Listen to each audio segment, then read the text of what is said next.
सारा। देखो एक होते हैं ऑटोक्राइन इफेक्ट, ऑटोक्राइन इफेक्ट जो इसके साथ थोड़ा रिलेटेड है रिगार्डिंग एंडोक्राइनोलॉजी। एक होते हैं एंडोक्राइन इफेक्ट, एक होता है autocrine effect, paracrine effects and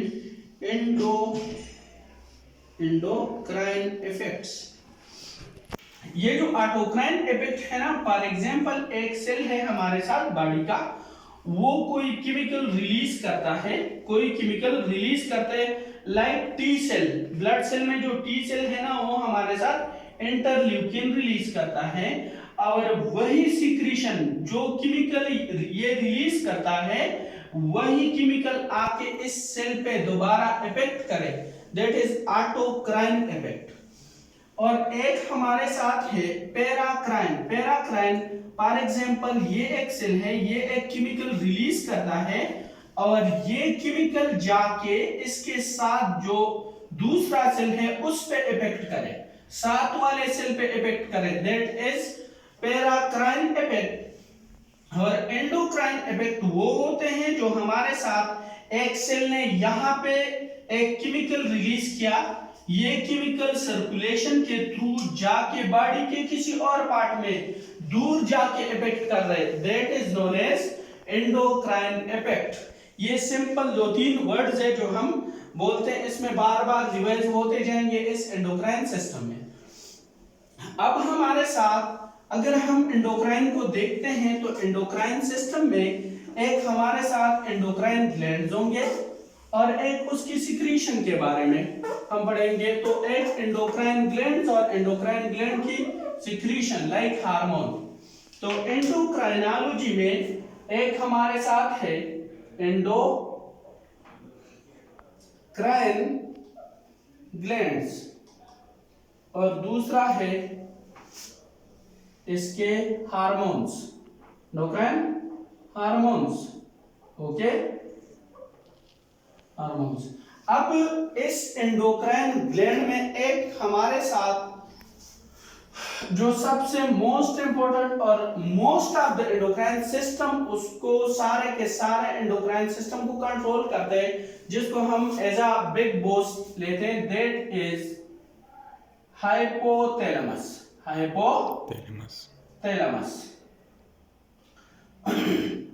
hypothalamus के बाद आ जाता है pituitary gland,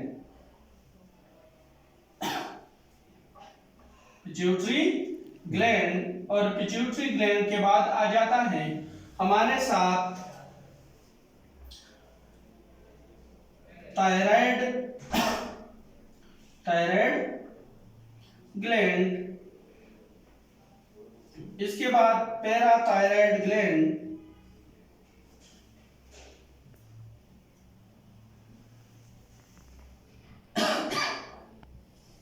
okay, parathyroid gland के बाद हमारे साथ आ जाते हैं जो नेक्स्ट इंपॉर्टेंट ग्लैंड है, दैट इज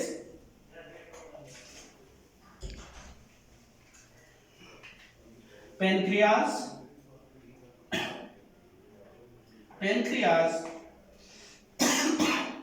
एड्रीनल ग्लैंड,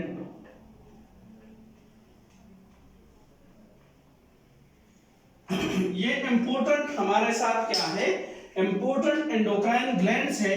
से हमने एक एक ग्लैंड के बारे में तफसीलन बात करना है। स्टार्ट हमने करना है हाइपोथैलेमस से, फिर पिट्यूटरी, ब्रेन में हाइपोथैलेमस हमारे साथ डायंसिफिलान में प्रेजेंट होता है, उससे हार्मोन आके इन सब ग्लैंड्स को हमारे साथ कंट्रोल करते हैं, जिसको हमने एक एक को हमने एक्सप्लेन करना है। हार्मोन, तो हार्मोन में हमारे साथ हार्मोन की केमिकल बेस पे ये हमारे साथ वो केमिकल्स हैं, हार्मोन वो केमिकल्स हैं जो एंडोक्राइन या एक्सोक्राइन ग्लैंड उसको रिलीज करते हैं, सही है। अब हमारे साथ जो हार्मोन्स है ना, ये जब हमारे साथ रिलीज करे एंडोक्राइन ग्लैंड, तो ये आ जाएगा सर्कुलेशन में, ये हमारे साथ सर्कुलेशन में आएगा। और जब सर्कुलेशन, ब्लड सर्कुलेशन में ये हमारे साथ फिर जाएगा, टारगेट टिश्यू पे एक्ट करेगा, टारगेट टिश्यू पे एक्ट करेगा। अब जब ये टारगेट टिश्यू पे एक्ट करता है, सही है, तो वो कैसे, वो इसके टारगेट टिश्यू पे इसके रिसेप्टर्स होंगे, टारगेट टिश्यू पे इसके रिसेप्टर्स होंगे, सही है, रिसेप्टर। अब हर एक हार्मोन का अब रिसेप्टर इसके हमारे साथ कहां पे, सेल मेम्ब्रेन में भी हो सकते हैं, इसके रिसेप्टर हमारे साथ साइटोप्लाज्म में भी हो सकते हैं, और इसके रिसेप्टर हमारे साथ न्यूक्लियस में भी हो सकते हैं, न्यूक्लियस में भी हो सकते हैं। अब हमें यह पता कैसे चलेगा कि कौन सा रिसेप्टर या कौन से हार्मोन के लिए रिसेप्टर कहां पे प्रेजेंट होगा, वो हमारे साथ सेल मेम्ब्रेन पे प्रेजेंट होगा, साइटोप्लाज्म में प्रेजेंट होगा, या न्यूक्लियस में प्रेजेंट होगा, ये डिपेंड करते हैं। और इस बात को जानने के लिए कि कौन सा हार्मोन हमारे साथ कौन से रिसेप्टर पे एक्ट करेगा, उसका हमें पता होना चाहिए उसके केमिकल स्ट्रक्चर का, उसके केमिकल स्ट्रक्चर का। तो हमारे साथ इस तरह है कि केमिकल बेस पे, या हमारे साथ ये हार्मोन कौन से केमिकल से बने हुए, एक हमारे साथ डिफरेंट क्लासेस में डिवाइड करते हैं according to their chemical structure. एक हमारे साथ होता है amino acid derivative, amino acid derivative, amino acid, वो जो हमारे साथ अमाइनो एसिड से बना होता है, और अमाइनो एसिड से जो हार्मोन सिर्फ एक ही हमारे साथ अमाइनो एसिड है, that is tyrosine, that is tyrosine. Tyrosine से हमारे साथ डिफरेंट हार्मोन बने हुए हैं। एक हमारे टायरोसिन से हमारे साथ बन जाते हैं, एक थायराइड हार्मोन बनते हैं, थायराइड हार्मोन, और साथ में बन जाते हैं केटाकोलामाइन, केटाकोलामाइन।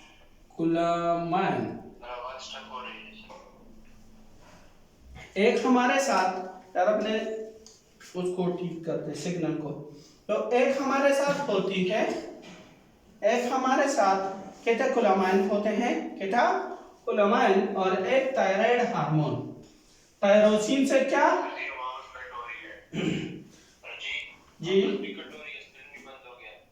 इसका स्क्रीन बंद हो गया भाईजान, यहां से तो सारे बच्चों को क्लियर आ रहा है, सही है। हमारे साथ केटाकोलामाइन्स में एक आता है एफिनेफ्रिन और दूसरा नॉरएफिनेफ्रिन, और साथ में आ जाते हैं हमारे साथ डोपामीन, डोपामीन, और थायराइड में हमारे साथ एक है T3 और दूसरा T4। ओके, ये हमारे साथ अमाइनो एसिड से। जी वॉइस क्लियर नहीं आ रही? नहीं सर, नहीं आ रही, और आपकी वीडियो डिस्टर्ब हो रही है। ओके जी, इस लेक्चर में गुजारा कर ले, नेक्स्ट में इंशाल्लाह ऑफलाइन कर देंगे। सही है। नेक्स्ट हमारे साथ है जो कौन सा वाला पॉइंट, यही वाला सर जी, अभी टायरोसिन वाला भाईजान, जो हार्मोन है ना, हार्मोन हमारे साथ केमिकल बेस पे, हमने अब ये जानना है कि कौन सा हार्मोन कौन से रिसेप्टर पे, फॉर एग्जांपल उसका रिसेप्टर हमारे साथ होगा तो वो हमारे साथ साइटोप्लाज्म में होगा, या सेल मेम्ब्रेन पे उसका रिसेप्टर होगा, या न्यूक्लियस में उसका रिसेप्टर। ये हमें तब पता चलेगा कि कौन से हार्मोन का रिसेप्टर कहां पे प्रेजेंट है, कि हमें उसके केमिकल स्ट्रक्चर का पता हो, कि हमें उसके केमिकल स्ट्रक्चर का पता हो। तो हमारे साथ इस केमिकल बेस पे, केमिकल स्ट्रक्चर के बेस पे इसको 4 कैटेगरी में डिवाइड किया हुआ है हार्मोन्स को। एक वो हार्मोन है जो हमारे साथ अमाइनो एसिड से डिराइव हुआ है, अमाइनो एसिड से। कौन से अमाइनो एसिड से? ये हमारे साथ टायरोसिन से बना हुआ है, टायरोसिन से, tyrosine is one of the amino acid, उससे एक हमारे साथ बनते हैं कीटोकोलामाइन और एक बनता है थायराइड। तो कीटोकोलामाइन में एक होता है epinephrine, norepinephrine and dopamine, epinephrine, norepinephrine and dopamine, और एक उससे बनता है थायराइड T3 एंड T4, सही है। ये हमारे साथ बनते हैं किससे, अमाइनो एसिड से। एक इसका क्लासिफिकेशन है लिपिड, लिपिड से जो डेराइव, लिपिड से वो हार्मोन से, लिपिड हमारे साथ, लिपिड से जो हार्मोन डेराइव हो चुका है, दैट इज लिपिड से जितने भी हार्मोन है वो हमारे साथ कोलेस्ट्रॉल से बनते हैं, किससे, कोलेस्ट्रॉल से, ओके, कोलेस्ट्रॉल से बनते हैं। ये ऑलमोस्ट 10 हार्मोन होते हैं जो हमारे साथ कोलेस्ट्रॉल से बने हुए होते हैं। एक उसमें आ जाता है हमारे साथ मिनरेलोकार्टिकाइड, मिनरेलोकार्टिकाइड्स, मिनरेलोकार्टिकाइड हमारे साथ, इसको हम एल्डोस्टेरोन भी बोला जाता है, एल्डोस्टेरोन, एल्डोस्टेरोन, सही है। दूसरा है ग्लूकोकॉर्टिकॉइड, ग्लूकोकॉर्टिकॉइड को हम दूसरा नाम लेते हैं किस चीज का, ग्लूकोकॉर्टिकॉइड को हम कोर्टिसोल का नाम भी देते हैं, कोर्टिसोल का नाम भी देते हैं। और एक एंड्रोजन, ओके, इसी तरह एस्ट्रोजन, ओके, एंड टेस्टोस्टेरोन, ये वो हार्मोन है जो लिपिड से बने हुए हैं या हमारे साथ कोलेस्ट्रॉल से बने हुए हैं, सही है। इसके साथ साथ जो तीसरा है that is vitamin base hormone, vitamin base, तो विटामिन बेस हार्मोन में एक हमारे साथ आ जाता है vitamin base hormone, vitamin base hormone में आ जाता है हमारे साथ एक विटामिन डी, एक आ जाता है विटामिन डी, यस यस, कमरे में नेट पे सही है। हमारे साथ थोड़ा नेट का इशू हो रहा है, आप ऑनलाइन नहीं रहे, ठीक हो जाएगा। इसको जूम ना किया करो यार, सिर्फ नहीं, सिग्नल कम आते हैं इस सर, इस रूम में सिग्नल भी कम है। फोन का बंद करके फिर ऑन कर दें। हाँ सर, अभी करते हैं, हो गया हमारे साथ बंद हो क्या, सही है सर। विटामिन ए, जो विटामिन बेस हार्मोन है उसमें एक आता है विटामिन ए और दूसरा विटामिन डी, और तीसरा हमारे साथ है protein base hormone, that is protein base hormone. भाईजान प्रोटीन भी हमारे साथ किस चीज से बना हुआ है, अमाइनो एसिड से, लेकिन प्रोटीन आर पॉलीपेप्टाइड, ओके, ये हमारे साथ क्या होता है, पॉलीपेप्टाइड, और ये वो हार्मोन है जो एक सिंगल अमाइनो एसिड से बना हुआ है। तो प्रोटीन बेस हार्मोन में हमारे साथ आ जाते हैं सारे जो हाइपोथैलेमस के हार्मोन है, हाइपोथैलेमस के हार्मोन, हाइपोथैलेमस, सही है। इसके साथ साथ पैराथायराइड हार्मोन, पिट्यूटरी हार्मोन, ये सारे के सारे हमारे साथ का किस चीज में आते हैं, हमारे साथ प्रोटीन बेस हार्मोन में। अब बात ये है ना, जितने भी हमारे साथ हार्मोन है ना लिपिड, इसमें से कौन सा, ये लिपिड से डिराइव, तो ये तो सारे के साथ है। ऑफ कोर्स हमारे साथ जितने भी हार्मोन लिपिड सोलुबल हो, सही है, वो उसके लिए जो हमारे साथ रिसेप्टर प्रेजेंट होगा वो हमारे साथ कहां पे, साइटोप्लाज्म में या न्यूक्लियस में प्रेजेंट होगा।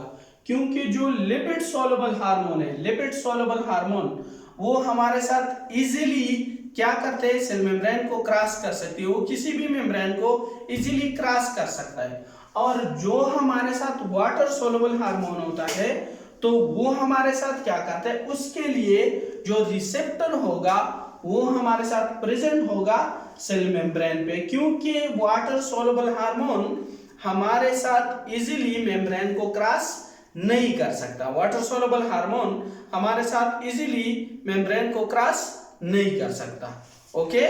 तो ये हमारे साथ पहला जो है वो हमारे साथ एक एंडोक्राइन सिस्टम में एक हार्मोन, सही है, और दूसरा ग्लैंड, ये हो गया। अब हमने स्टार्ट करना है प्रॉपर जो एंडोक्राइनोलॉजी है कि इसको कैसे कंट्रोल करते हैं, और स्टेप बाय स्टेप हम एक एक पॉइंट की तरफ आएंगे, उसको क्लिनिकली डिस्कस करते हैं, सही है। देखो तो मैंने